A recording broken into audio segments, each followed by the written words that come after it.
Good morning. Thanks for being here. You guys have heard the spiel here, but I'm excited today to have Elaina Zuker and Lynita Blackwell as our speakers. We are in meeting format today, which is a little unusual. So you guys can go ahead and converse via the chat. And I do want you to introduce yourselves via chat. We've been talking a little bit, introducing ourselves anyway. We have a networking session on the fourth Friday of every month. So our next session on the 26th is a networking session. And the cost of that is to bring a friend. Okay. That's good. There you go. So Purse Power is working to help women use their massive purchasing power to drive positive change. We believe that women who make 80% of all purchasing decisions, if we would choose to buy from the companies that actively promote women, and we would do that in mass, that we could drive change in a hurry. So that's what Purse Power is trying to do. And all since the beginning of coronavirus, we have been connecting women with each other, bringing in national speakers. We're just trying to provide a level of support to people as we go through this really rough time. I know a couple of my shareholders were planning on being here. I don't see them on yet. So just any special guests, glad you're here. New people, glad you're here. We do this every Friday. I'll tell you a little bit about Elaina and Lynita. Again, share your chat, your comments via chat. When we get to questions a little later in the broadcast, I'm going to ask that you put those in the Q&A box, if you would, please. Oh, good. Jennifer's here. Okay, so Jennifer, one of my shareholders, is joining us. All right, very good. Welcome, everybody. All right, so Elaina Zuker is president of Elaina Zuker Associates, which is a management training and consulting firm in Montreal. She's a seasoned businesswoman, educator, and consultant, and she has had clients, Fortune 500 companies like AT&T, American Express, IBM, et cetera, Bank of America. She has designed and taught seminars to hundreds of executives and staff people in Canada, India, US, and Europe. And she is a best-selling author of The 7 Secrets of Influence. And over her career, she's sold millions of dollars in products and services. So that is Elaina. Lynita Blackwell is the Supreme Performance and Professional Development Coach. She's an attorney, a CPA, a certified Christian life coach, and a New Thought minister. She founded and led several businesses, including a law firm. She's been a top 100 lawyer in Georgia. She founded an award-winning media company, published 5 magazines, and 2 of which were voted Atlanta's hottest. And she's published 7 best-selling authors. She has got a leadership development and training nonprofit for which she received the U.S. President's Council on Service and Civic Participation. And she's been recognized by Black Enterprise Magazine as Be Next Under 35. So we've got some tremendous speakers today. I appreciate if everybody go ahead and put themselves on mute. And then Elaina, why don't I go ahead and hand it off to you? If you please share your screen and let's go. Okay, will do. First of all, I want to welcome everybody. Thank you so much for coming today. We have a high-powered group here, and I'm very excited to be here and to share some of my ideas with you. I'm turning off my video so that I can share my screen, and I'll give you a couple of rules of the road in a minute. So, as Donna said, one of my favorite topics, and I'm going to be talking today about goal setting. So can everybody see the screen now? I'm going to just put it on slideshow. Okay, can you see it now? Yes, we can. Okay, good, good. And you can hear me too? Yep. Okay, so everybody put yourself on mute. Here we go. Okay, thank you so much, because I've had a lot of challenges sometimes with this. So before I get started today, I just want to say that goal setting has been something very, very important to me in my life and in my career. And this morning, I'm going to share some ideas with you. You may have heard some of these before, and so this will be a reminder. Some of these concepts were kind of aha moments for me.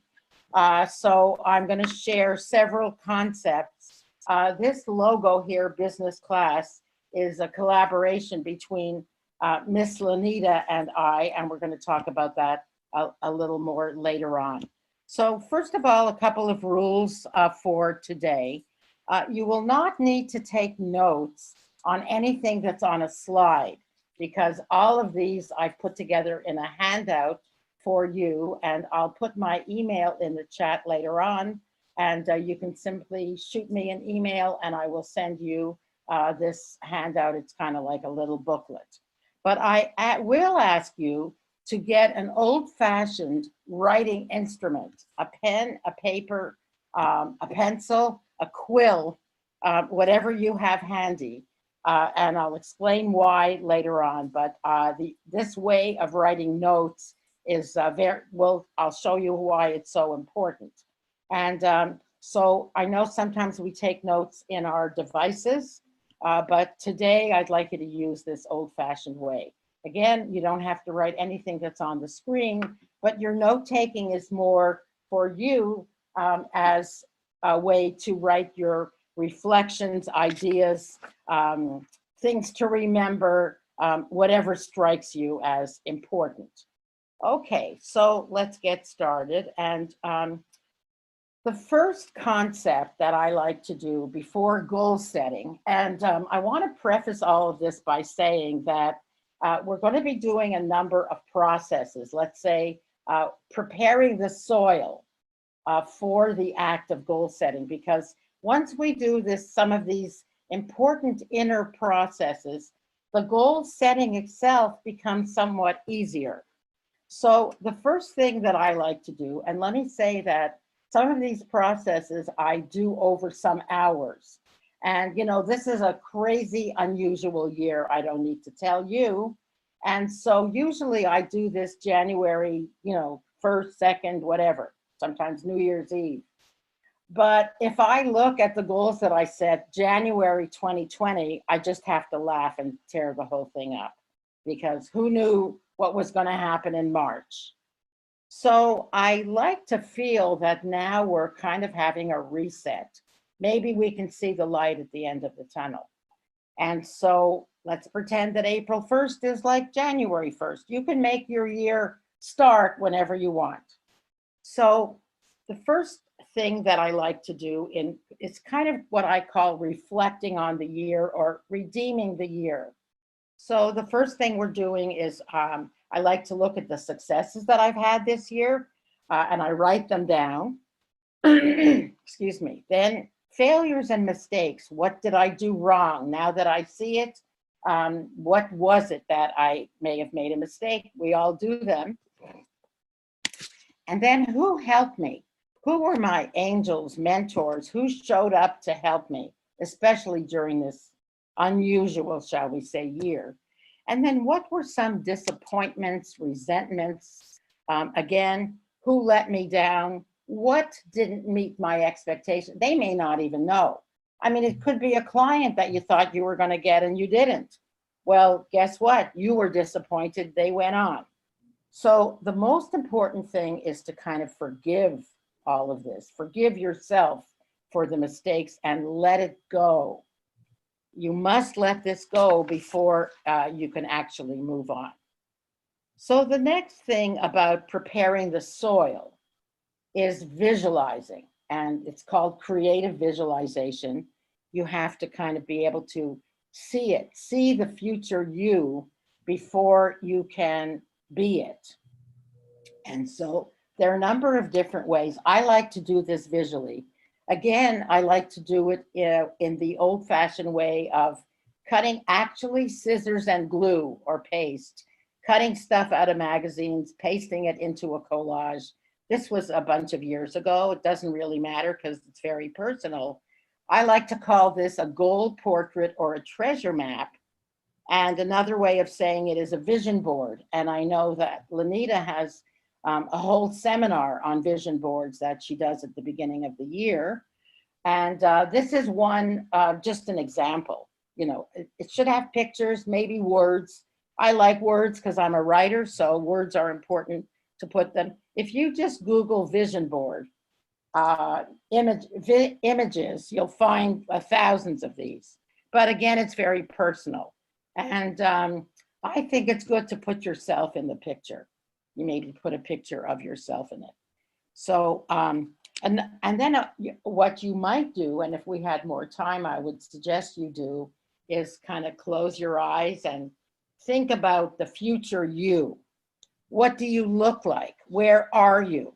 What work are you doing? Who's there with you? Who's your team? What does your home environment look like, feel like, sound like? Who is with you? So it's very good to use all your senses.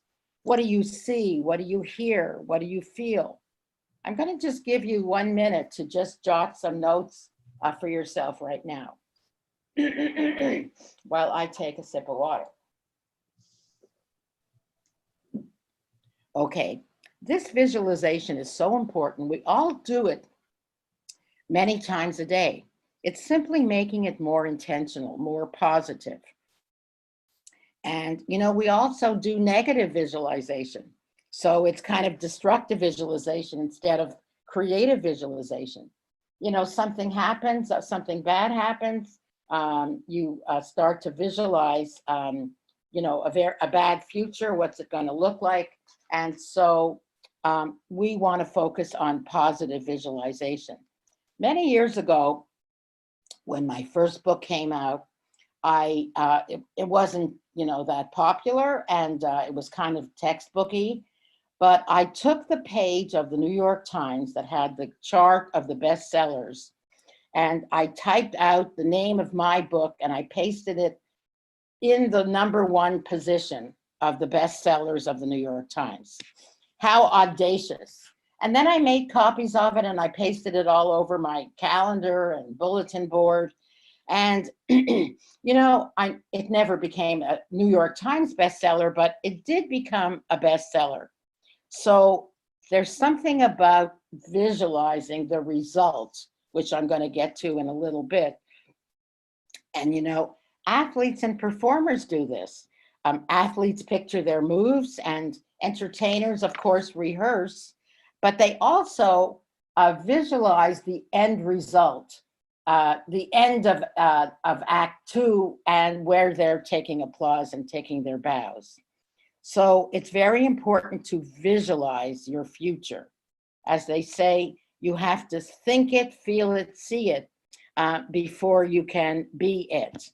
And I remember I was just thinking about this a couple of years ago. She's a teenager now, but Lynita's daughter, Angelica, was, I don't know, maybe 9 or 10 years old. And I was down there in Atlanta doing a seminar with Lynita, and Angelica was maybe 9 or 10, and she was dressed beautifully. And I went around the room. She was a participant in our seminar, and I went around the room and asked everybody, what is your profession? And when it came to her, she said, well, I'm actually a fashion designer, but I'm stuck in grade 5 right now. So it's really important to be able to kind of visualize yourself. Now, the next part of creative visualization, which I like to do, some people do it, is affirmations. And I have found it, I am kind of remiss. I don't do it as often as I would like to, but this is a good reminder for me also. You know, you teach what you have to learn. And so I like to do affirmations. And these are just some general rules about affirmations. They should be personal, they should be positive, and they should be all these other things. And they indicate achievement. So they're written in the present as though they already have happened. Again, I like to write them down with a pen or pencil. So I like this one especially. What I have to offer is valuable. People are willing to pay me well. Now, I know this is something that we all grapple with. And, you know, you can ask for $500 an hour or $35 an hour. It all depends on what you feel you're offering. How valuable is it? And there's a poem that I always remember, and it goes like this. I worked for a menial's hire, only to learn dismayed that any wage I had asked of life, life would have paid. Okay, so I always find that very important to remember. Okay, so this is very important to me, and this was a 19th century philosopher called Goethe, I'll give you a minute to look at it. Again, no need to write it down. It will be in the handout packet. So basically what he is saying is that when you make a commitment, when you commit yourself to a goal, it's like the road rises up to meet you. And he was on to something which later became the secret, which is that, you know, you visualize something and the universe acts as a magnet, and the wind comes up to your back. And why I've asked you to write everything down with a writing instrument is that a Harvard business study found, I don't know what year this was, that 3% of the graduates from their MBA program who had written their goals down 10 years after graduation ended up earning, you ready for this, 10 times as much as the other 97%. So just the act of writing down your dreams and goals ignites a very powerful dimension in your consciousness. It acts like a magnet. And you may have found that you think of doing something, you're very excited about it, you have no idea how to go about doing it. And in the next couple of days, weeks, or months, people and resources show up in your life that will help you. So it's the idea of a magnet. So now finally, I want to show you a little bit about goals. And goals should have these characteristics. They should be specific and measurable. Those are the most important things. And then this is a goal chart that I do every year. And you'll notice that I start with 5 years. So 5 years out, in each of these categories, what do I want to have accomplished? So you'll notice that money and income are two separate categories. Money, you can put down the 7 or 8 or whatever figures you want as net worth. And then income is income, however you want to count it, gross or net. But that's something that goals should always answer the question, how will I know when I'm there? Okay, so then I do each category. Some of these softer ones are a little more difficult to articulate, but and I see that one category here that I did not write down is health and fitness. And I like to write those goals as maybe, 3 times a week I do yoga and X miles a week I walk. Now I may not get there, but I will know because I've articulated it specifically, as we said about goals. I will know when I didn't get there. No need to beat yourself up, just note it. And then I go to 1 year and then 6 months. What will I have to have achieved in 1 year to tell myself that I'm really serious about that goal? And then finally, 6 months. What will I bite off for 6 months so that I know that I'm somehow getting towards the 5-year goal? And then you can go to 1 month and 1 week. I wish I had more time to walk you through the process, but you can ask me questions about this later on. Now, there's one more concept that I want to express to you, and that's the idea of creative tension. So I don't have a slide on this, but if you would take your right arm and lift it above your head so that your hand is parallel to the floor, and your left hand so that the hand is parallel to the floor, and have the left hand be, let's say, around your neck or collarbone. There's a gap between these two hands. The left hand is the present state, and the right hand is your desired state or the future you. And the gap between the two hands is what I call creative tension. Now, successful people keep the gap the way it is and slowly inch the present state towards the upper state. That is the future state. But some of us can't tolerate the creative tension, and so we adjust the goal. So it depends on how much delayed gratification you can tolerate. I just want to show you this quick little video.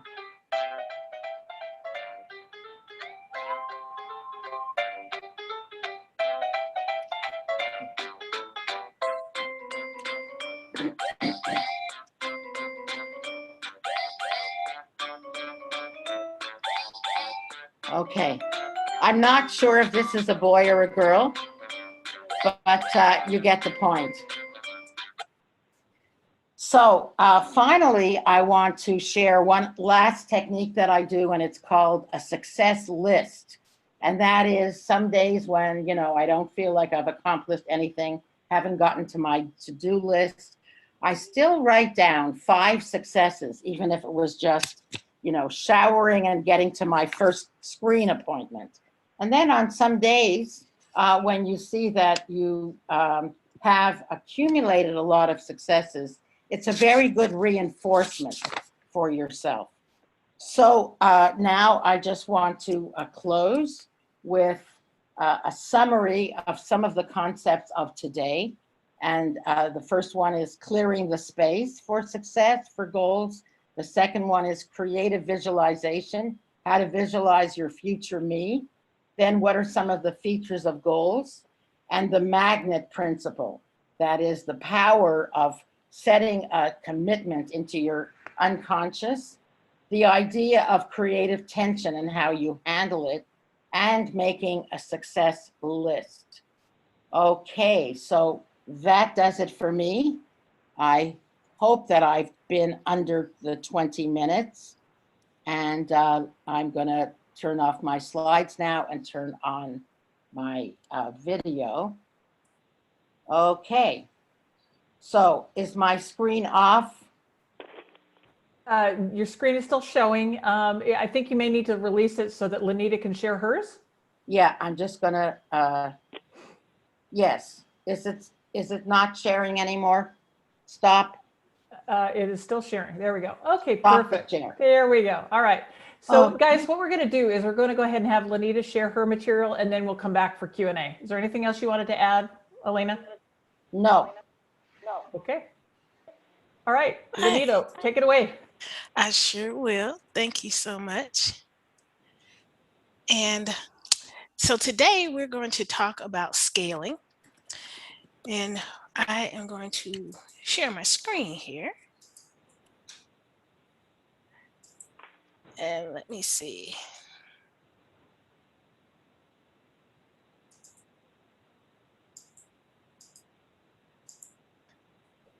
All right, can you all see my presentation? Do you see loading? Yes, loading. Okay, very good. Okay, so I'm setting a timer. So I honor our time commitment of 15 minutes. And we are going to dive in and have some fun. So I know that many of you, when you saw the word scaling, you probably went, what? That's a big word. That's a big word. I like to keep things as simple as possible. And I know that you've read all of the wonderful articles about how to build your business, but remember that scaling simply means growth.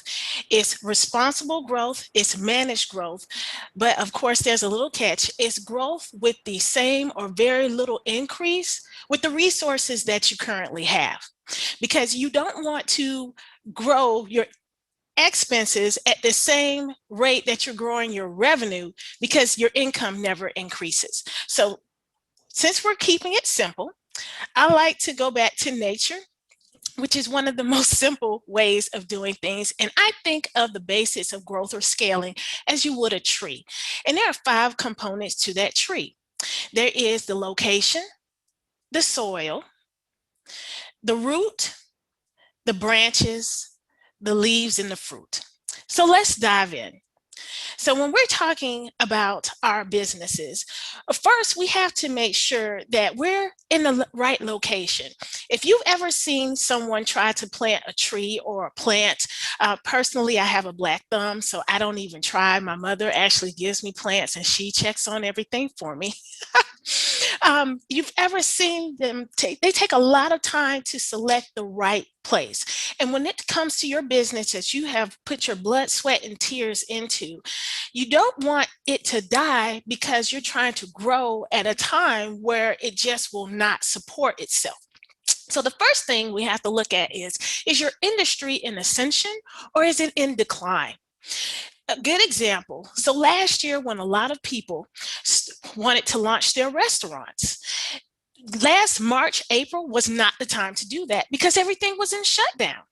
However, if you were in a sign type of business, then that was the perfect time for you to expand because there were all these wear your mask, social distance, 6 feet, limited hour, specialized signs that needed to be printed. So when we're looking at good location, we're just thinking to ourselves, is this a good time for me to ramp up? So it's not that it won't ever be, because those same restaurants that were looking to open last March, April, they're now opening right now.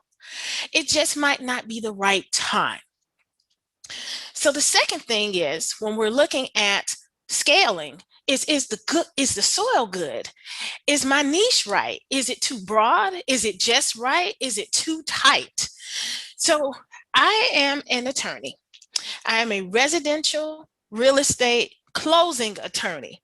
Highly segmented. I did that on purpose because that gives me the opportunity, which is the next thing, to keep up and maintain the requisite skills, education, and expertise to do a phenomenal job for my clients.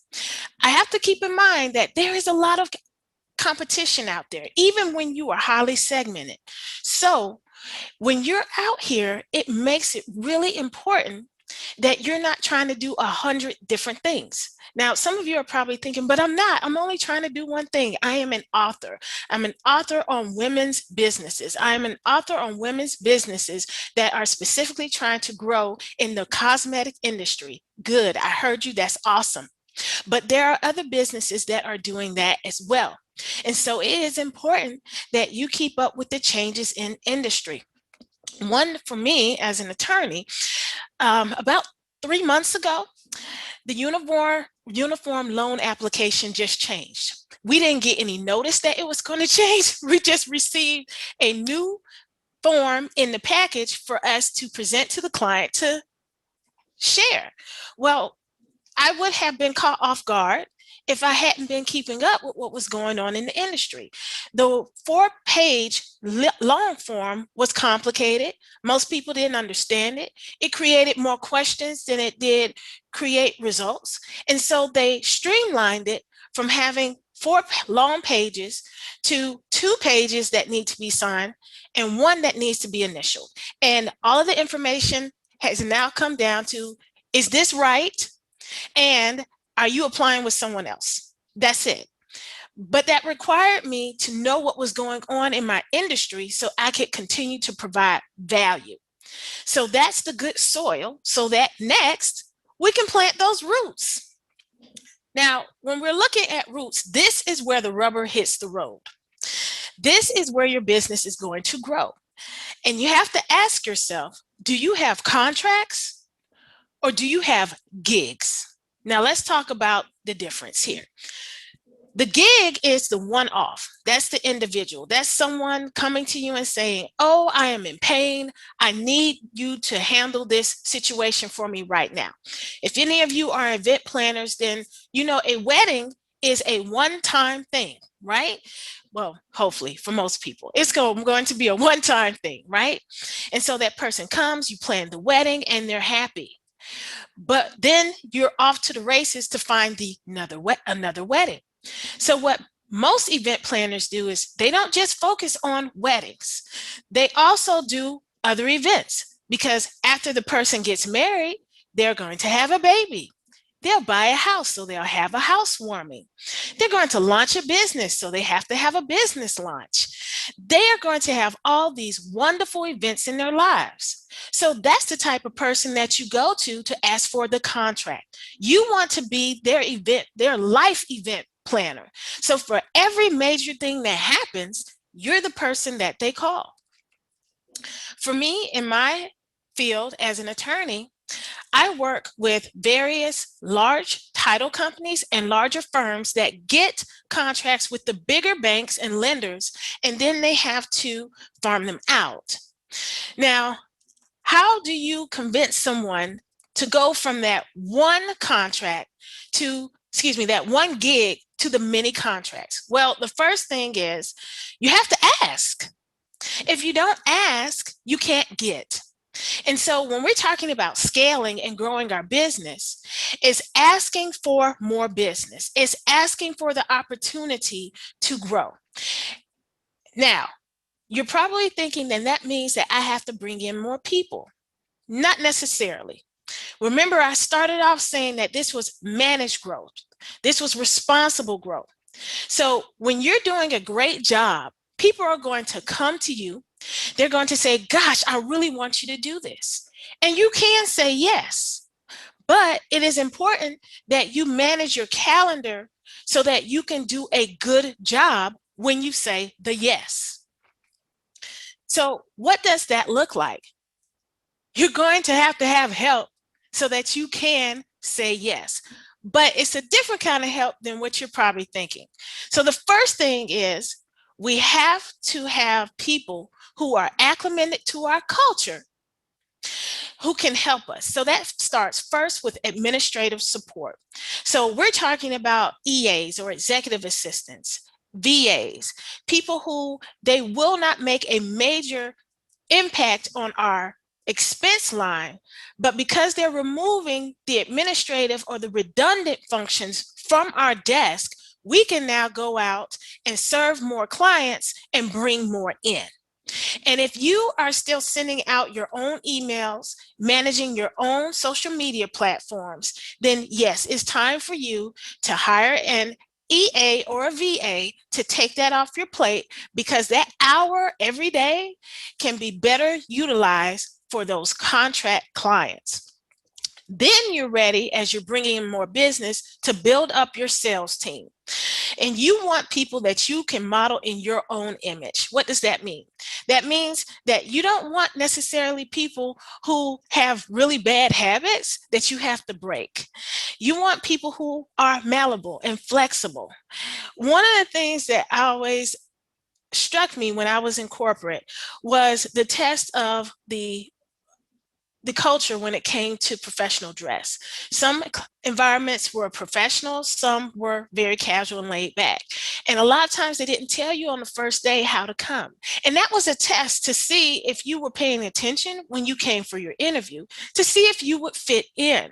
Because if every day you're wearing a three-piece suit, but everyone else is coming in jeans, that's probably going to be a problem later on, because it's indicative of what you think of yourself lording over other people and what you think about your coworkers coming in a bit slouchy.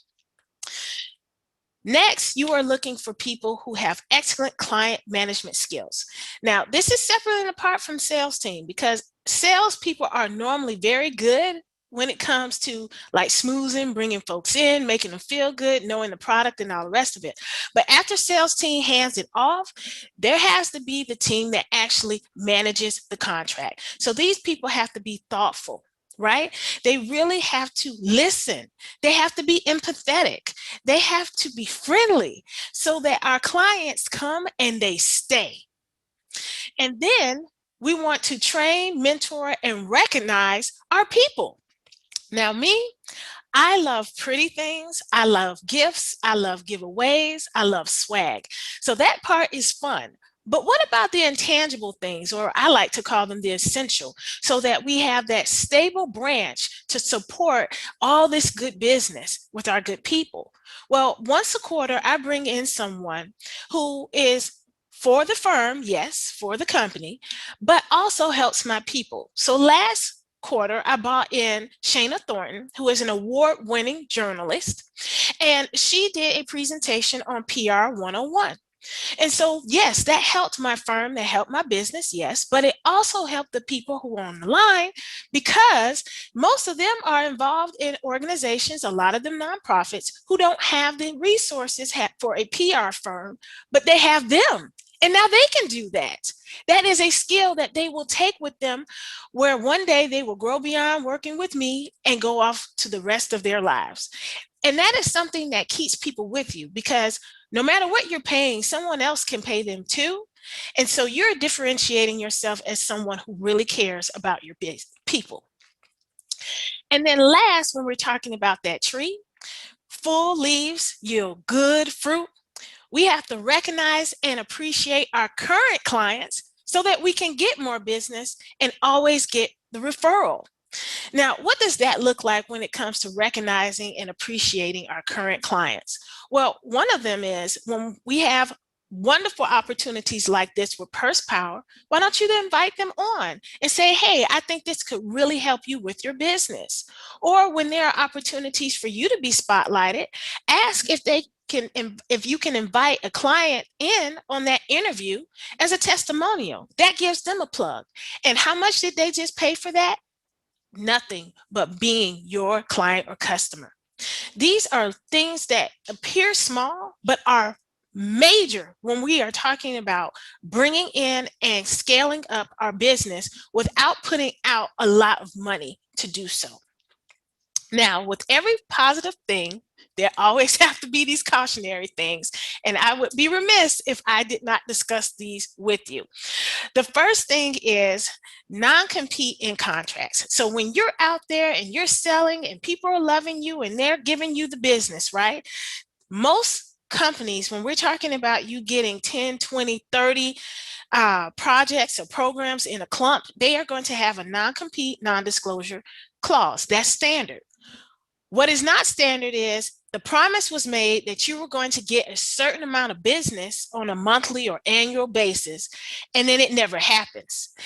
I know it has happened to me. I've signed up, was really excited, and then one closing came my way out of the whole year. Well, what I do is I just break the contract. I just go to them and say, hey, you promised that you were going to send 20 files per quarter. You've only sent one for the year. This isn't working for us. And so we're setting the contract aside. You don't want to be hemmed up by people who are not going to honor the contract, because if they're not going to give you the business, then you go and you find someone who will. And who is that person? A competitor, because you already know how to do the business. Now you need to get paid for it. The second thing is, when we're talking about competitors, tortious interference with client relationships. Now, I know some of you, because it's happened to me, have worked with companies that they could do a little better, right? And someone will say to you, do you have a referral or recommendation on someone else I can go to? And you might. But you need to be very careful about how you share that, because people don't mean any harm, but they will go out and say, and Lynita said that this company really sucks and I need to be here. And that's not what I said. What I said was, you said you were looking for someone else, and here is an option. Sucks never came out of my mouth, but that's what they heard. And so you have to be really careful about those recommendations. What I will do a lot of times, and that's, I will tell them, here's a link on Google so you can investigate for yourself and select the one that'll fit for you. And then breach of contract actions. Ensure you can fulfill the agreement. Whatever it is you said that you would do, make sure you can do. If they offer you 20 and you know you can only do 10, take the 10 and keep rolling. But what happens if you took the 20 because you thought you had capacity for the 20, but then you fall short at 17? Well, I like to have a ready supply and good relationships with people in my industry. So if that happens, I can still get the work done through them as a contractor. And I pay them because I would rather pay them to do a good job so I can complete the work and keep the entire contract than to lose it because I'm being greedy and I'm not properly managing my pace. The last thing is the Chinese wall. In corporate, you will see sometimes that two competitors, let's say a Coke and a Pepsi, are being managed or serviced by the same organization. And they build what they call a Chinese wall, where they have separate teams, separate softwares, the teams are in separate buildings and all the rest of it. In my experience, that rarely works. People are people and they make mistakes. They stumble on one another. And especially now in today's society where we are all 1 degree of separation from one another. And so if you're approached this way, just pick one. Just say a prayer, trust your gut, and pick one to work with and leave it there. So that is it. I went over by a minute. I'm sorry, Donna. And at this time, I'm going to stop sharing my screen So we can take some Q&A.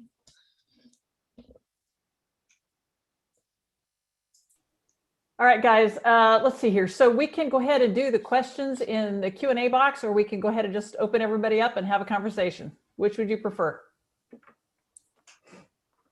Did you hear me? Yes, Donna, I heard you. I think everybody is still on mute. Okay, guys, let's go ahead and open it up and just go ahead and we'll try this real time. Let's go ahead and try and have you guys ask your questions. Go ahead. And Elaina, why don't you put yourself on camera too? Okay, I thought I was. You are. You're I see good. you. Okay. Okay. All right, who has a question? I have a question for Lynita. One of the last things that you mentioned as far as maybe referring someone to a specific place, the cautionary of like, someone can totally twist the words that you say. I've had that happen to me numerous times. Yeah. And I'm curious to get your input. Would you say that it's okay, especially for me kind of considering going into a business coach role, giving recommendations and saying, you know, well, this is an area in which, you know, I had a really great experience, or like I've had some negative feedback from some of my clients regarding this. Like, is it okay?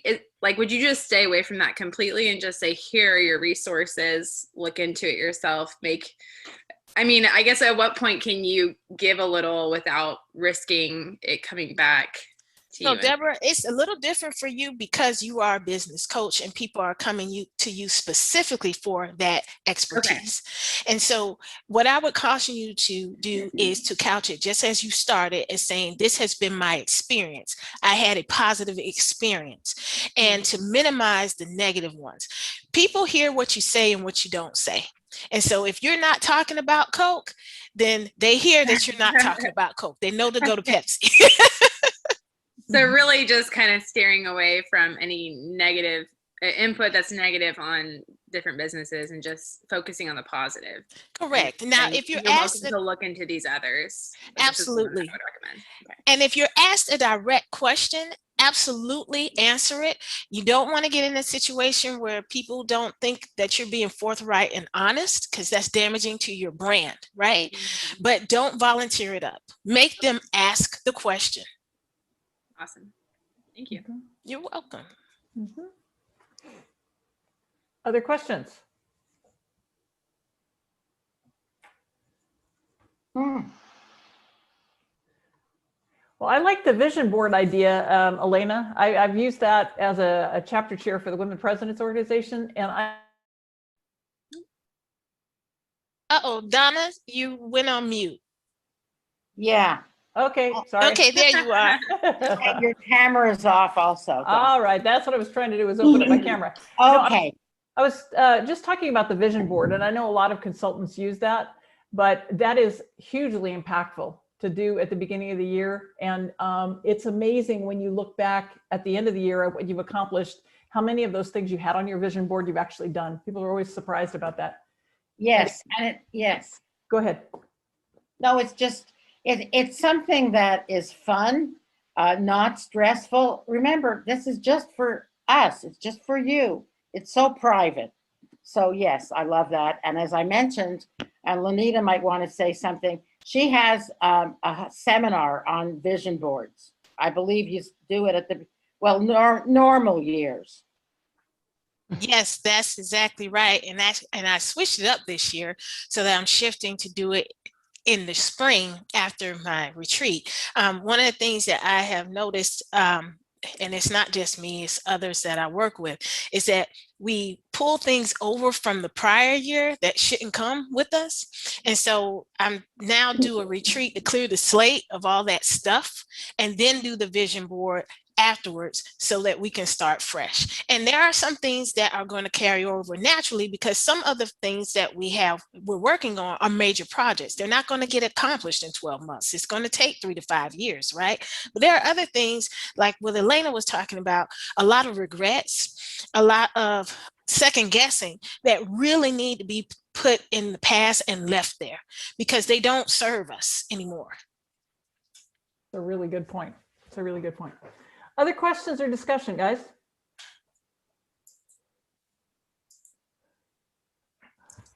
Okay, I just want to say again, I put my email in the chat.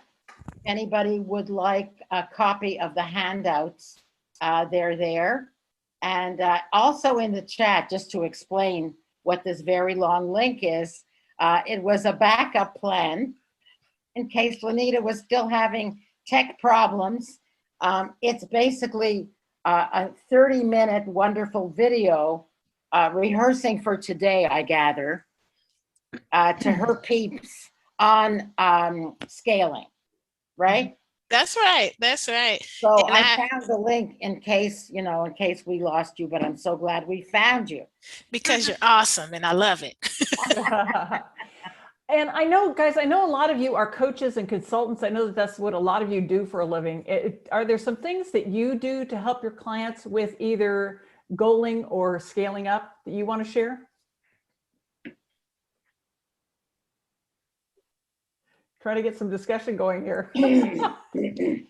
Okay, well, maybe people are just in a contemplation. I would like to know about the goal setting. I apologize again because I was trying to respect the time, and there was a lot of information. And as I say, some of these processes, when I do them alone, take me hours. And when I do them in a more experiential format and teach it, it could be a half day or a whole day. So for the sake of brevity, I just wanted to, these are all concepts that are so interesting and exciting to me. I just wanted to share them with you all. I do have a question for you, Elaina. You mentioned, right, I loved what you said about writing down goals and how powerful it is to just actually write it on a paper. And I think that's something I forget to do because I'm always moving at such a fast pace that like just taking the time to write something down just feels exhausting. For whatever reason, that's just really hard for me. And so I was kind of curious, you mentioned starting with your 5-year goal and then working your way to 6 months. How do you get realistic when you're looking at money, especially like as far as like financial goals? Like how do you kind of map that out starting with It's a 5 great years? question. I mean, in this instance, you can be a dreamer. You can just, put that out there into your universe. You're the only one that's seeing this. Yeah. And you can put as many zeros as you want for the 5 years. Okay. And then you might want to have that be more realistic. For example, this kind of goes with the topic of scaling as well. Like in my business, I license companies and individuals to sell and teach my influence program. Okay, so for 5 years, I might have a vision that I have 100 licensees. So that's a number. And when 5 years comes, I'll know if I've achieved that. I may not.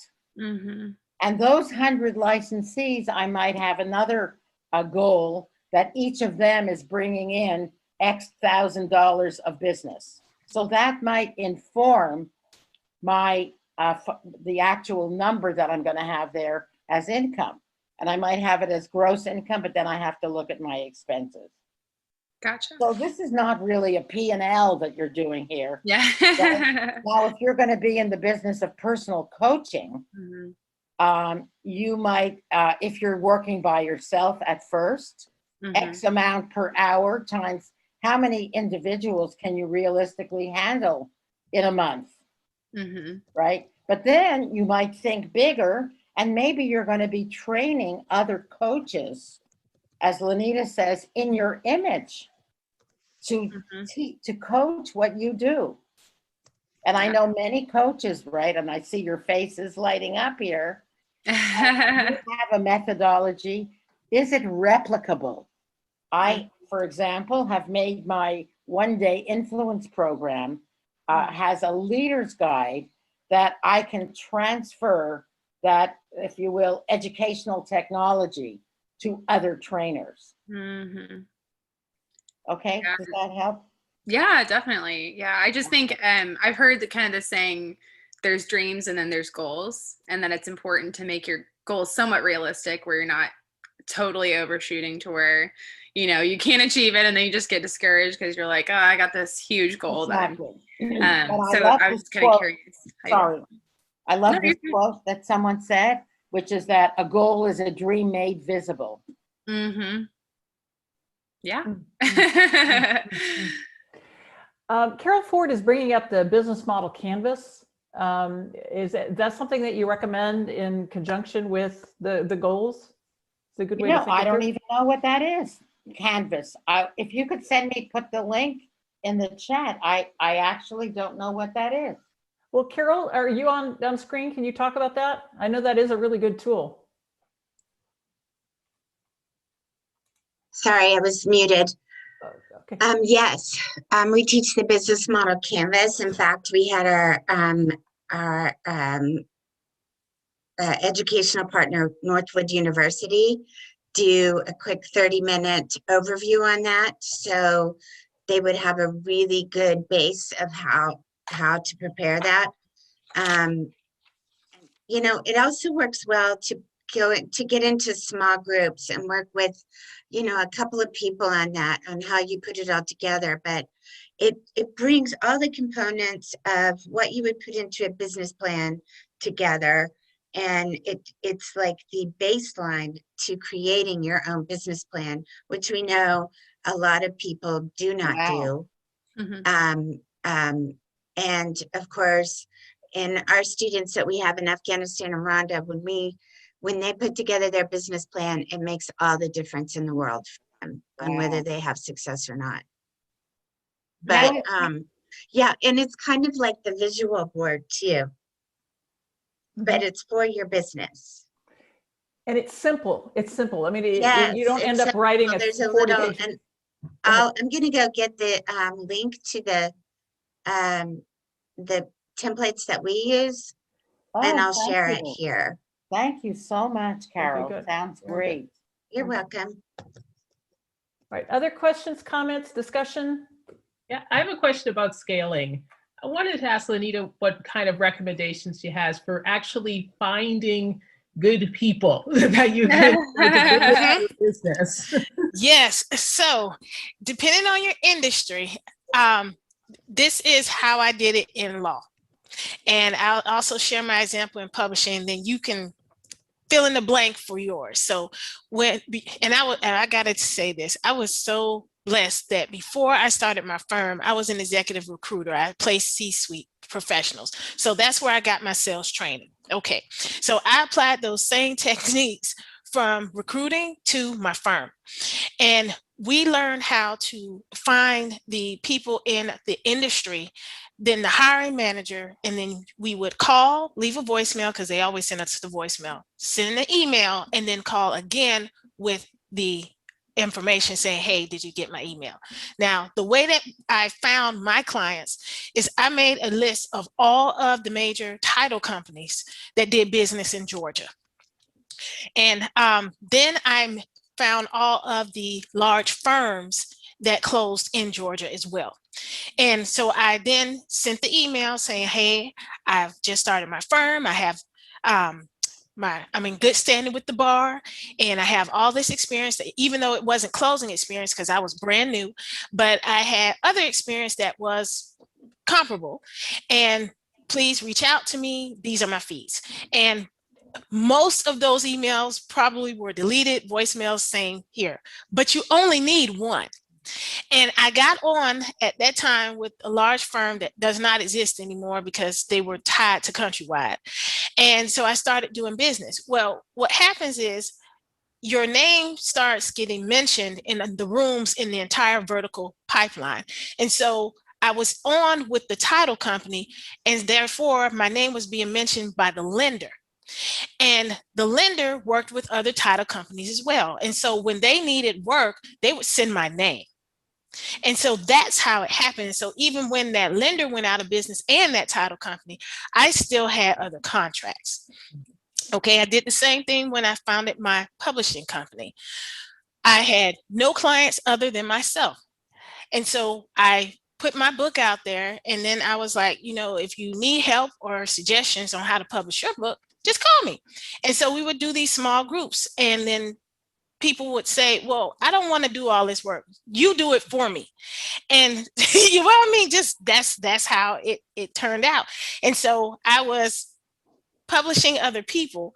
And then someone came and said, you know, it would be really cool if you were to help me to publish my magazine. And so then started publishing other people's magazines. And so that's how it built up from there. Now, Case, what do you do? Are you a coach as well? Yeah, for entrepreneurs at the beginning of the process, the aspiring entrepreneurs. Okay. For those entrepreneurs, are there a specific type? Like, do you work with lawyers, doctors? Mostly second career professionals who are escaping from corporate or want to escape from corporate. I love that. I love that. Present, I guess we're all doing that. That's funny. So I'll use myself, because if you had caught me when I was leaving Big Four accounting, because that's how I left accounting and got on with recruiting, what would have gotten me would have been you seeing that I had really like dark raccoon eyes, and you would have been, I'm just, oh man, it was rough, those busy seasons, I tell you. And you would have been able to get me by just saying, hey, do you want to get rid of those raccoon eyes? And then having a small group of people who looked like me, all tired and haggard and hair breaking off. And ladies, I'm just being real. For us, our stress comes out physically. And so you look for people who look haggard, and just have a small group and talk and get people feeling good. And then they're going to want to do it again. And then you send them your fee list, and they're going to pay it because they want to feel better. That's how you're going to get them. Okay, guys, I hate to say this, but we are at time just about. This hour's gone really fast. Any final words, and then I need to close it up. So Lynita or Elaine? No, I hope people got some benefit. Please let me know. I'd love to hear from you. If you have any more personal questions that relate to just your own goal setting, please write to me. My email's in the chat. Lynita? Thank you so much for this time. I have really enjoyed myself, and I'm putting my email in the chat as well. So if you'd like to reach out about scaling or building up, I'm your lady. Give me a call. There we go. All right. Thank you guys so much. I sure appreciate you being here. You've done a wonderful job. Thanks for being on the call, everybody. Just for reference, we are going to be collaborating on a business class. We're looking at maybe doing it the third Tuesday of every month, beginning April 20th. And we'd love to have you engaged in this. So if you have an interest in doing that, they've got a series of, I think, 15 or 16 classes that are for female entrepreneurs. And we're going to be partnering to deliver those starting April 30th. So let me know if that's of interest to you. Let's see, just upcoming guests. We've got our networking meeting next week, so please join us. And again, what we do, you got to bring a guest with you, please. And the bigger it gets, the more value there is for everybody. And we break you into small groups and have some great discussions. And people are finding partnerships, they're finding customers, they're finding a lot of value out of it. Yep, absolutely. Great stuff. Hi, Case. Good. Let's see your upcoming guests. On April 2nd, I'm looking at having Nicole Volpmiller here. I'm hoping she can do it on content marketing strategies. She's a former, she ran the news desk at Reuters and is very, very connected in the media. So she's coming, hopefully. April 9th, I've got Valerie Riley. She owns LifeSquire, and she's going to be talking about work-life balance. I've got Jody Dinnerman coming on April 16th, and she has got a staffless enterprise model. So for these solopreneurs, how do you run your business as a big business, even though it's just you? So she's coming. And then the last, I've got another networking meeting, and then Katie Mennert's coming. She is the CEO of Ally Energy, formerly Pink Petro, and she's got 1 million followers. So she'll be on here like April 30th. Please sign up for a directory listing if you haven't already done so on pursepower.com. Again, we're working on our website, and I'll be talking more about that. Download the Google Chrome extension from our Google Chrome browser, which allows you to find and buy from women-owned businesses as you shop online. Please use your Purse Power directory. Like and share our media pages, please. Let your friends know about this every Friday at 10 Central. And then last thing, okay, any final comments, anybody? Go ahead. Okay, if I can just take 30 seconds to elaborate on what Donna mentioned. You may have noticed in my first slide, and Lynita had the logo of business class. And what that is, it's a program that Lynita and I created. It's a curriculum, and it was created by women for women, and it's for anyone, everything that you want, almost anything you need to know about starting, growing your business, starting, growing, and scaling your business. So it's 12 months, and Donna will send out more information about that in a little bit, but it's very exciting. It's going to be a monthly session by experts. We have handpicked fabulous women experts in every one of these topics, and we'll be sharing the topics at a later time. But I just wanted to elaborate on that. Thank you. I appreciate it. All right, guys, we are out of time. So thank you again for being here. See you next week. Remember, purse power, we have it. Let's use it. Yeah. Thanks, guys. Thank Take you, care. Donna. Thank you. Bye, you guys. Bye-bye.